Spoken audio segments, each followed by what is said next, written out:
Pemerintah Kabupaten Maluku Tengah daftarkan 535 aset daerah ke BPN dan KPK untuk sertifikasi.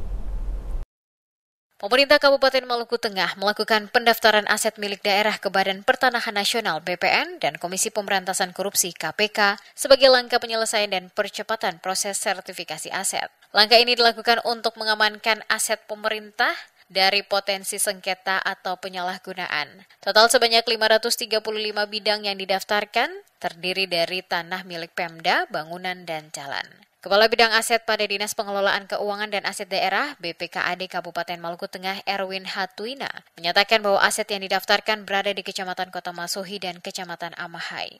Menurutnya, proses sertifikasi aset ini sebenarnya telah berjalan setiap tahun. Namun, berbagai kendala teknis menyebabkan penyelesaiannya menjadi lambat. Karena itu, penandatanganan kerjasama antara pemerintah daerah, BPN, dan KPK diharapkan dapat mempercepat penyelesaian sertifikasi aset secara transparan dan akuntabel. Kabupaten Maluku Tengah Kepetanahan untuk proses sertifikasi. Itu juga penandatanganan kesepakatan hari Kamis dengan KPK. Jadi ada dua penandatanganan tadi, penandatanganan kesepakatan penyelesaian, terus kesepakatan penyerahan data tanah Pemda ke pertanahan untuk proses sertifikasi. Yang diserap luasannya yang Kalau luasan sih, kalau jumlah bidang itu 535.